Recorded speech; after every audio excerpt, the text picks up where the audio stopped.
Hello everyone, how are you all doing? I hope all of you are doing great. So in this video we are going to do chapter 4 of your mathematics textbook of NCERT class 2.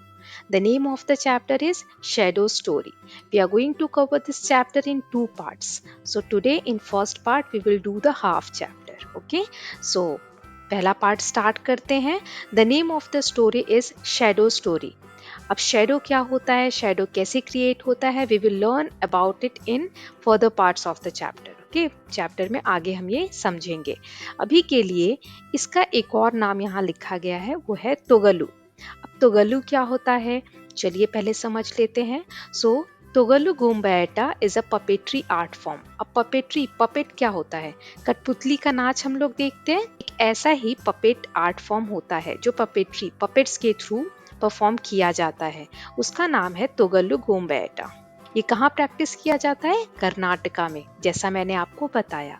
The puppets are used to depict scenes from the Indian epics. India के जो epics हैं जैसे कि Mahabharat, Ramayan, right. सो इनमें से जो stories हैं उनके सीन्स को परफॉर्म करने के लिए ये पपेट्री आर्ट फॉर्म का यूज किया जाता है कर्नाटका में.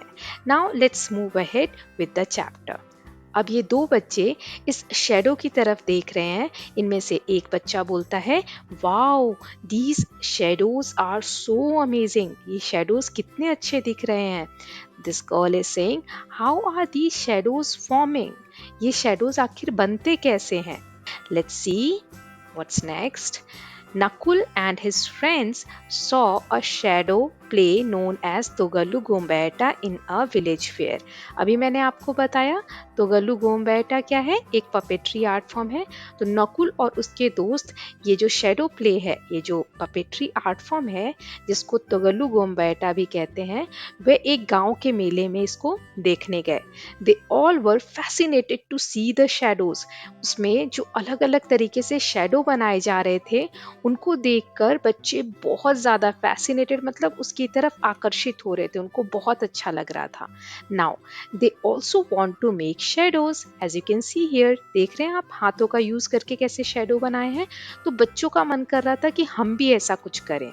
सो they made different animals shadow on the wall, as you can see here, with their fingers. You can also try to make the shadow. Let's see how. So आप अपने hands को use करके ऐसे barking dog का shadow बना सकते हैं, flying bird का शेडो बना सकते हैं, जैसा कि आप यहाँ देख रहे हैं. Now let us do the next part. So what we have to do here? We have to do a role play. हमें एक रोल प्ले करना है जिसमें एनिमल्स के शेडो बनाने हैं और उनकी आवाज़ भी निकालनी है. ओके, सो सबसे पहले यहाँ मैंने एक बार्किंग डॉग का शेडो बनाया है. आप ऐसे ट्राई कर सकते हैं. Now I am going to play the sound of barking dog. आपको अपने आप से निकालना है, ओके, साउंड को. So here we go. Okay, now let's see the next thing. Flying bird. Okay, let's say कि ये क्रो है, कौआ है, तो कौए की साउंड मैं प्ले कर रही हूँ, आपको अपने मुंह से निकालनी है, जैसे कि काव काव, right. So here we go. Okay, so I hope आपको अच्छा लगा होगा. Now let's move ahead with the next part. Next part में कह रहा है, लेट अस टॉक. अब हमें कुछ क्वेश्चंस दिए गए हैं, एक एक करके इनको देख लेते हैं. पहला है, have you seen your own shadow और the shadow of a tree, a dog, a cow और एनी अदर एनिमल. तो पहले क्वेश्चन में हमसे पूछ रहे हैं कि क्या आपने कभी अपना शैडो देखा है, परछाई देखी है, या फिर किसी डॉग की, किसी काउ की या ट्री की. सो यस देखी है तो यस, और नहीं देखी है तो नो. सो मेरा आंसर यहाँ पर है yes, I have seen my own shadow and shadow of a tree also. So यहाँ पर आप देख सकते हैं कि जब हम चलते हैं तो हमारे साथ साथ हमारी शेडो भी चलती है, और ट्री की शेडो आप यहाँ पर देख सकते हैं. तो ये मेरा आंसर है, आपको अपना आंसर बताना है. ओके, और भी बहुत सारी शेडो देखी है मैंने, जैसे कि डॉग की भी देखी है, काउ की भी देखी है, लेकिन अभी के लिए मैंने सिर्फ ये दो एग्जाम्पल्स दिए हैं. Okay, let's see the next part. Next part है कि when do we see a shadow. हम शैडो कब देखते हैं. ओके, सो आंसर है, shadows are formed when an opaque object और material is placed in the path of rays of light. इसका मतलब क्या है, ओपेक ऑब्जेक्ट वो ऑब्जेक्ट होते हैं जिनके थ्रू लाइट पास नहीं होती है, वो लाइट को ब्लॉक कर देते हैं। जैसे आप यहाँ देख सकते हैं टॉर्च से लाइट जो है इस ब्लॉक पे आ रही है, राइट। अब ये ब्लॉक क्या है? ओपेक ऑब्जेक्ट है। ओपेक मतलब ये लाइट को आर पार नहीं जाने देता। तो यहाँ पर नीचे आप देख सकते हैं शेडो फॉर्म हो रहा है। सिमिलरली यहाँ आप देख सकते हैं एक टेबल पे ग्लोब रखा हुआ है और सामने दीवार है। अब दीवार क्या है? ओपेक ऑब्जेक्ट है। सो लाइट का सोर्स जब ग्लोब के ऊपर आएगा तो ग्लोब की शेडो जो है वो वॉल पे बनेगी, क्योंकि वॉल जो है ओपेक ऑब्जेक्ट है। ओके, सो ये इसका आंसर हो गया। नेक्स्ट देख लेते हैं, when does a shadow vanish? Shadow गायब कब हो जाती है? बिल्कुल गायब तो नहीं होती, लेकिन कम दिखती है। ऐसा कब होता है? So when the object is being illuminated from all directions by the source of light. जब हर डायरेक्शन से, हर तरफ से किसी ऑब्जेक्ट पे लाइट आती है तो शेडो है वो बहुत कम या लगभग गायब हो जाती है। Okay, as you can see here. परछाई बनने के लिए एक तरफ से लाइट आनी चाहिए और एक तरफ से लाइट को ब्लॉक करने के लिए ऑब्जेक्ट होना चाहिए। अगर हर तरफ से लाइट आ रही है तो शेडो नहीं बनेगा, या फिर हल्का बनेगा या छोटा बनेगा। Now let's see the next part. Next part है फन विद शेडो। आप यहाँ पर देख सकते हैं ब्लॉक्स को अलग अलग तरीके से रखा गया है और टॉर्च से लाइट दिखाकर अलग अलग तरीके की शेडोज बन रही हैं। Now put the torch light on the objects around you and observe the shapes of their shadow. Now let's see the questions one by one. पहला है, will the size of shadows change on changing the position of torch? So यहाँ पर answer होगा yes, the size of shadows change on changing the position of torch. Size जो है shadow का वो change होता है जब भी हम टॉर्च की पोजीशन को चेंज करते हैं। ओके, कैसे देख लेते हैं। सो सबसे पहला जो केस है वो है large shadow. When the toy is close to the light, जब कोई खिलौना लाइट के पास होगा, देखो टॉय और लाइट के बीच में डिस्टेंस कम है तो शेडो कैसी बनेगी? बड़ी बनेगी। वैसे ही अगर टॉय और लाइट के बीच में थोड़ा सा डिस्टेंस होगा तो शेडो कैसी बनेगी? स्मॉलर बनेगी, जैसा कि आप यहाँ देख सकते हैं। ओके, और अगर लाइट जो है दूर है टॉय से, खिलौने से या किसी भी ऑब्जेक्ट से, तो शेडो बहुत छोटी बनेगी, टाइनी शेडो बनेगी। ये 3 एग्जाम्पल्स हैं कैसे इसमें हमने समझा कि लाइट को अगर हम पास रखते हैं तो शेडो बड़ी बनती है और दूर करते जाते हैं तो वैसे वैसे शेडो का जो साइज है वो स्मॉल होने लगता है। Right? Now, let's see the next question. At what time of the day is your shadow longest?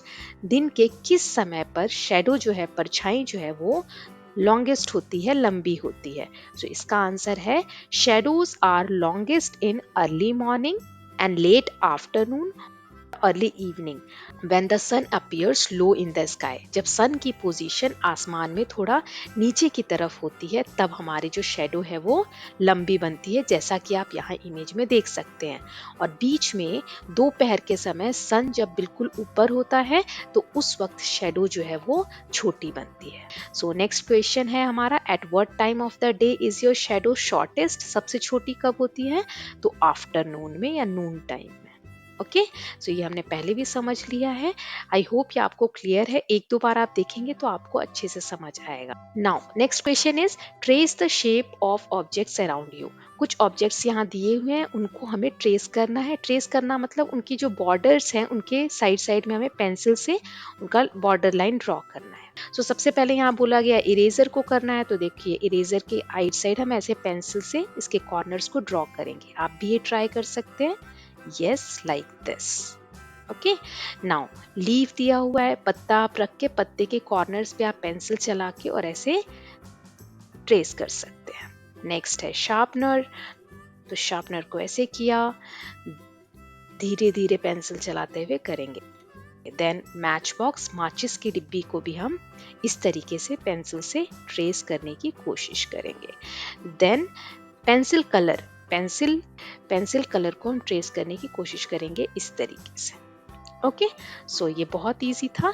Next देख लेते हैं, draw the shapes you get after tracing. अब आपको ट्रेस करने के बाद जो शेप मिला है वो आपको ड्रॉ करना है। तो जैसे कि हमने सबसे पहले इरेजर को ट्रेस किया था, तो इरेजर का शेप क्या है, रेक्टेंगल, कुछ इस तरीके का। देन लीफ का ट्रायंगल, कुछ इस तरीके से। देन मैच बॉक्स भी कैसा है, रेक्टेंगल। देन शार्पनर भी कैसा है, रेक्टेंगल, ऑलमोस्ट रेक्टेंगल है, राइट। और कलर पेंसिल जो है इसका भी शेप कैसा है, रेक्टेंगुलर ही है। ओके, सो इस तरीके से हमने ये क्वेश्चन कर लिया। नेक्स्ट है, let us think. Now what we have to do? Write the names of objects that have the same trace. जिनका सेम ट्रेस होगा। दो क्वेश्चंस दिए गए, एक एक करके देख लेते हैं। बॉटल कैप, अब यहाँ एक बॉटल कैप है, इसको अगर मैं ट्रेस करूंगी तो इसका शेप कैसा आएगा, ऐसा, सर्कल या राउंड। अब हमें तीन और ऐसे ऑब्जेक्ट बताने हैं जिनको अगर हम ट्रेस करें तो सेम शेप आए। सबसे पहले मैंने यहाँ पर एक कॉइन को ट्रेस किया है, तो राउंड शेप आएगा, तो लिखेंगे कॉइन। देन व्हील, अगर किसी गाड़ी के पहिए को, साइकिल के पहिए को या छोटे किसी टॉय के व्हील को, पहिए को अगर हम ट्रेस करेंगे तो भी राउंड शेप आएगा। डिस्क या सीडी प्लेयर का जो सीडी होता है, डिस्क होता है, उसको अगर हम ट्रेस करेंगे तो भी राउंड शेप आएगा। नेक्स्ट दिया हुआ है कि इरेजर, इरेजर को ट्रेस किया तो रेक्टेंगुलर शेप आएगा। शार्पनर को भी अगर ट्रेस करेंगे तो रेक्टेंगुलर शेप आएगा। मैच बॉक्स को करेंगे तो भी रेक्टेंगुलर शेप आएगा। और बुक को अगर हम ट्रेस करेंगे तो भी रेक्टेंगुलर शेप आएगा। तो हम तीन चीजें लिख देंगे, sharpener, match box and notebook. Okay, so ये बहुत इजी क्वेश्चन था। नेक्स्ट पार्ट में एक स्टोरी दी गई है, hide and seek. Hide and seek को हिंदी में हम क्या बोलते हैं, छुपन छुपाई। अब ये छुपन छुपाई खेल कौन रहा है, चलिए देखते हैं। Now circle and rectangle are playing hide and seek. Circle और रेक्टेंगल आपस में हाइड एंड सीक खेल रहे हैं, राइट। अब सबसे पहले छुपेगा कौन, rectangle is hiding from the circle. Circle जो है वो काउंटिंग करेगा और रेक्टेंगल जो है वो छुपेगा। ओके, सो देखिए सर्कल ने काउंटिंग स्टार्ट कर दी, 1 2 3 अप टू 10 तक। 10 तक काउंटिंग की। इस बीच में रेक्टेंगल सोच रहा है, वेयर शुड आई हाइड, मुझे कहाँ छुपना चाहिए।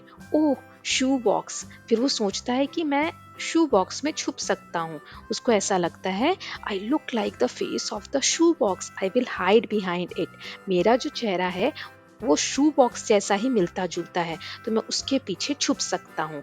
इतने में सर्कल जो है वो काउंटिंग कंप्लीट करके कहता है, आई एम कमिंग, मैं आ रहा हूँ, क्या तुम छुप गए। सो जैसा कि आप यहाँ देख सकते हैं, रेक्टेंगल शेप और शू बॉक्स जो है वो सेम दिखते हैं, इसीलिए जो रेक्टेंगल है वो कहाँ जाके छुपा, शू बॉक्स के पीछे। Okay, now let's see. अब सर्कल जो है रेक्टेंगल को ढूंढ रहा है। सबसे पहले सर्कल कहता है, where are you behind the photo frame, क्या तुम फोटो फ्रेम के पीछे हो। अब सर्कल रेक्टेंगल को हर उस जगह पे ढूंढ रहा है जो रेक्टेंगल के शेप का है। जैसा कि आप यहाँ देख सकते हैं, फोटो फ्रेम और रेक्टेंगल सेम शेप के हैं, है ना। तो इसीलिए बॉल पूछ रहा है, क्या तुम फोटो फ्रेम के पीछे हो। Next, then again, where are you behind the TV. तो सर्कल कह रहा है, तुम कहाँ हो, क्या तुम टीवी के पीछे हो। जैसा कि आप देख सकते हैं, रेक्टेंगल और टीवी दोनों का शेप जो है वो कैसा है, सेम है, राइट। अब नेक्स्ट पार्ट में सर्कल कह रहा है, I caught you are behind the shoe box, मैंने तुम्हें पकड़ लिया, तुम शू बॉक्स के पीछे छुपे हुए हो, राइट। ऐसा करके सर्कल ने रेक्टेंगल को ढूंढ लिया। Now the rectangle is saying, it is my turn now. अब काउंटिंग कौन करेगा, रेक्टेंगल, और छुपेगा कौन, सर्कल। नाउ रेक्टेंगल ने काउंटिंग स्टार्ट कर दी, 1 2 3 अप टू 10। अब सर्कल सोच रहा है, वेयर शुड आई हाइड, मैं कहाँ छुपूं।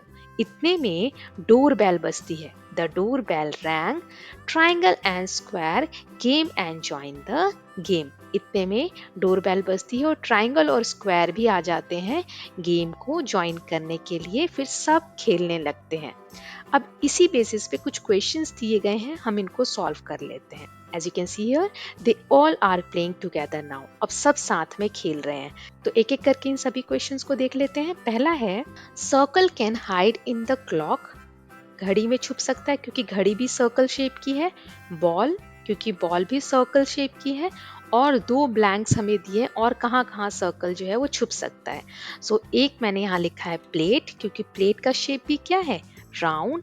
एंड सेकेंड ट्रॉफी, आप यहाँ पर ट्रॉफी देख सकते हैं, यहाँ पर डेकोरेट करके रखा हुआ है, तो इसके पीछे भी सर्कल छुप सकता है। जैसे कि राउंड शेप है सर्कल का, तो प्लेट का और ट्रॉफी का दोनों का राउंड शेप है, तो इन दोनों के पीछे छुप सकता है।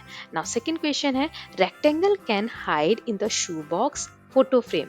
दो ब्लैंक्स और दिए गए हैं, हमको पता करना है कि और कहाँ कहाँ छुप सकता है। तो यहाँ मैंने लिखा है इस टेबल के पीछे और टीवी के पीछे, right, as you can see here. Now next देख लेते हैं, but triangle and square are confused. अब ट्राइंगल और स्क्वायर ने भी गेम ज्वाइन कर लिया है, तो ये दोनों कंफ्यूज हैं and wonder where to hide now, कि अब कहाँ छुपना चाहिए। अब हमें क्या करना है, suggest them some places where they can hide.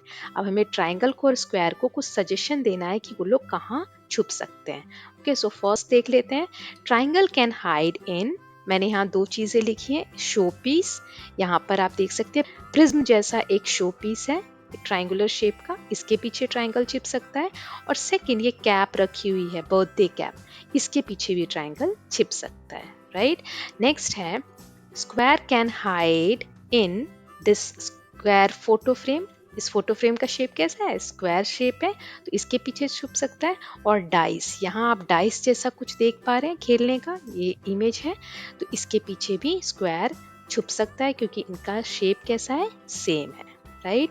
अब नेक्स्ट पार्ट में कलर द कारपेट, एक कारपेट दिया हुआ है यहाँ पर, इस कारपेट को हमें कलर करना है। जहाँ जहाँ ट्राइंगुलर शेप है वहाँ पे हमको रेड कलर करना है, सर्कल में ग्रीन करना है, रेक्टेंगल में येलो करना है और स्क्वायर में ब्लू करना है। ओके, सो लेट्स सी, मैंने यहाँ कलर बना दिए हैं, तो आप देख सकते हैं मैंने सारे, सबसे पहले ट्राइंगल्स लिए, इसमें मैंने रेड कलर कर दिया है, फिर सर्कल्स लिए, इसमें मैंने ग्रीन कलर कर दिया है, फिर सारे रेक्टेंगल्स में मैंने येलो कलर कर दिया है, और फिर सारे स्क्वायर्स में मैंने ब्लू कलर कर दिया है। इस तरीके से आप भी अपनी बुक में कलर कर सकते हैं। ओके, नेक्स्ट है, make your own design with different shapes and colour them. अब हमें ऐसे ही शेप्स को यूज करते हुए खुद से एक डिजाइन बनानी है और उनको कलर करना है। सो मैंने यहाँ पर एक ट्राइंगल को यूज किया है, स्क्वायर को, देन एक फिर रेक्टेंगल को, एक सर्कल को, एक हर्ट बनाया है, फिर मैंने ट्राइंगल्स को यूज करके यहाँ माउंटेन्स बनाए हैं और सर्कल का यूज करके यहाँ सन बनाया है। सो इस तरीके से आप भी डिजाइंस बना सकते हैं। सो स्टूडेंट्स, इसके साथ हमने फर्स्ट पार्ट कवर कर लिया है। Now we are going to complete this chapter in the next part. So अभी के लिए I have provided you the link of all the chapters and the playlist in the description box. Please watch all the chapters. So thank you so much for watching. If you like the video, please share it and subscribe the channel for more such videos.